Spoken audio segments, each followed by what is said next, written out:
Selamat pagi anak-anak semua. Jumpa lagi dengan saya Miss Ibu Adriani Sumarmata membawakan mapel seni budaya. Nah, pada hari ini kita akan masuk ke materi pembelajaran. Anak-anak Miss, saksikan materi yang Miss kasih di tayangan video berikut. Oke? Apresiasi karya seni rupa 3 dimensi. Sekarang, mari kita sama-sama mengapresiasi. Di sini ada 2 jenis patung. Yang pertama, patung Pancoran yang ada di Jakarta. Yang kedua, patung Wisnu Kencana yang ada di Bali. Nah, menurut hasil apresiasi Anda, karya jenis apakah kedua patung ini? Nah, semua pasti sudah tahu. Jenis patung yang dua ini adalah jenis karya seni rupa 3 dimensi. Apakah itu pengertian karya seni rupa 3 dimensi? Karya seni rupa 3 dimensi adalah karya yang memiliki panjang, lebar, dan tinggi, dan bisa dilihat dari berbagai arah. Adapun peta materi kita hari ini adalah 1. Jenis karya seni rupa 3 dimensi. 2. Tema dan fungsi karya seni rupa 3 dimensi. Yang ketiga, nilai estetis karya seni rupa 3 dimensi. Yang keempat, berkarya seni rupa 3 dimensi.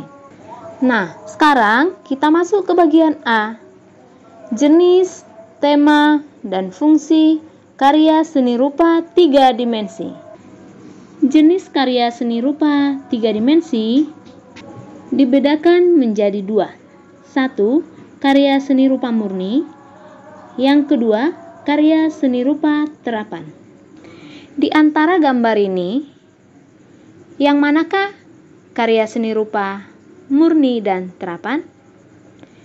Apakah Anda semua bisa membedakan kedua karya tersebut? Nah, supaya kita paham, kita artikan dulu apa pengertian karya seni rupa murni dan apa pengertian karya seni rupa terapan. Berikut, karya seni rupa murni adalah karya seni yang memiliki nilai keindahan dan nilai praktis, dan hanya bisa kita nikmati nilai keindahannya saja. Sedangkan karya seni rupa terapan adalah karya seni yang memiliki nilai keindahan dan juga fungsi pakai. Apakah Anda semua sudah bisa membedakan kedua gambar tersebut? Nah, semua pasti sudah bisa. Berikut contoh gambar karya seni rupa murni terapan. Nah, dan ada temanya juga.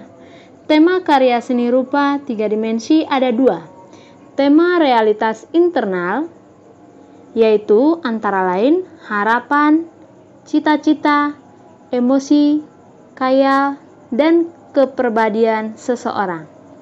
Yang kedua, tema realitas eksternal, yaitu kepercayaan, nasionalisme, politik, dan sebagainya. Sedangkan fungsi karya seni rupa 3 dimensi adalah mencakup untuk individu, sosial, sarana perhiasan, sarana peringatan, sarana komunikasi, sarana rekreasi, sarana religi, dan sarana artistik. Itulah jenis, tema, dan fungsi karya seni rupa 3 dimensi. Bagian B, nilai estetis karya seni rupa 3 dimensi. Nilai estetis karya seni rupa 3 dimensi memiliki 2 sifat, yaitu bersifat objektif dan bersifat subjektif. Apa sih pengertian bersifat objektif dan subjektif. Nah, karya seni rupa 3 dimensi yang bersifat objektif adalah suatu nilai estetis yang berkaitan dengan suatu keindahan yang dihasilkan dari suatu karya seni dari mata wujud fisik suatu benda atau suatu karya seni tersebut. Contohnya, kita dalam satu kelas menilai karya seni karena memang karya seni tersebut bagus dan bernilai jual tinggi. Tapi hal tersebut berdasarkan yang tidak didapat hanya satu orang, tetapi kita semua yang menilai. Dan dukungan fakta yang menyatakan bahwa karya seni tersebut bagus.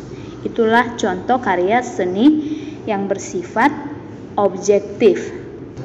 Sedangkan nilai estetis bersifat subjektif adalah sifat yang tergantung kepada individu atau seseorang memandang nilai estetik dari suatu karya seni, karena setiap individu memiliki penilaian yang berbeda. Contohnya, seseorang menilai suatu karya seni yang bagus dari segi warna yang gelap, sedangkan orang lain menyatakan bahwa karya tersebut tidak bagus karena orang tersebut tidak menyukai warna yang gelap. Jadi itulah perbedaan nilai estetis bersifat objektif dan bersifat subjektif.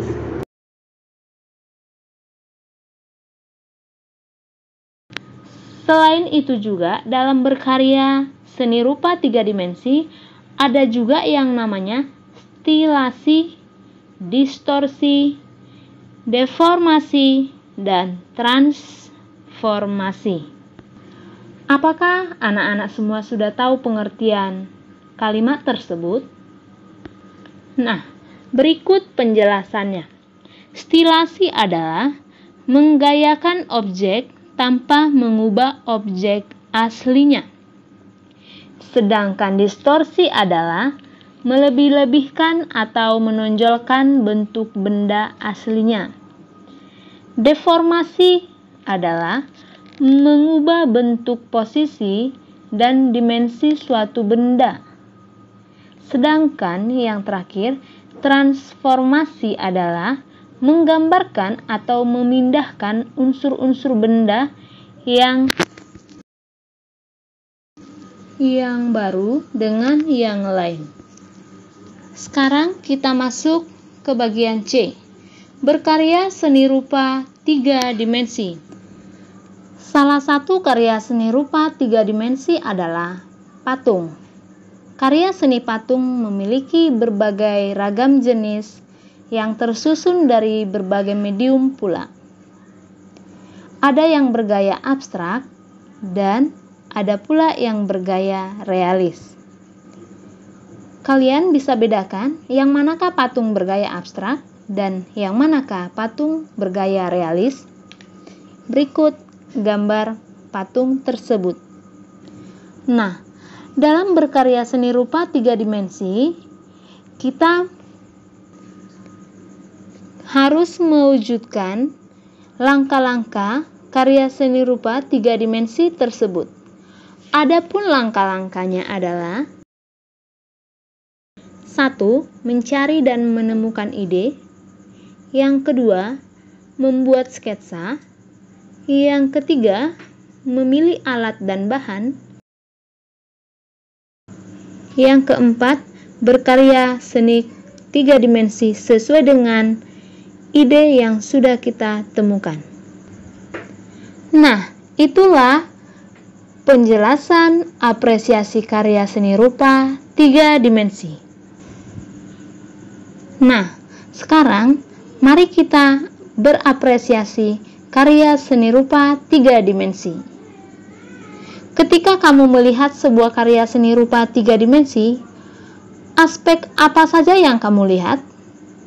Coba kamu amati gambar berikut dan identifikasikan aspek-aspek tersebut. Berikut ada 6 gambar. Coba perhatikan gambar berikut yang tertera di sini. Berdasarkan pengamatan kamu, sekarang jawablah pertanyaan berikut ini sesuai dengan jenis karya seni rupa 3 dimensi. Yang pertama, tuliskan jenis karya yang ada pada gambar tersebut. Yang kedua, tuliskan bahan yang digunakan pada karya gambar tersebut. Yang ketiga, tuliskan teknik pada gambar tersebut. Yang keempat, tuliskan alat yang digunakan pada karya gambar tersebut. Yang kedua, coba perhatikan karya seni rupa 3 dimensi yang berbentuk patung berikut ini. Apakah makna simbolis dari karya patung tersebut? Tahukah kamu tokoh, peristiwa, atau tempat yang ditandai oleh kehadiran karya-karya dari karya patung tersebut? Coba kamu apresiasi dan kamu jawab pertanyaan sesuai dengan hasil pengamatan kamu terhadap patung tersebut. Nah, selamat berapresiasi terhadap karya seni rupa 3 dimensi. Tetap semangat dan sampai jumpa di pembelajaran berikutnya.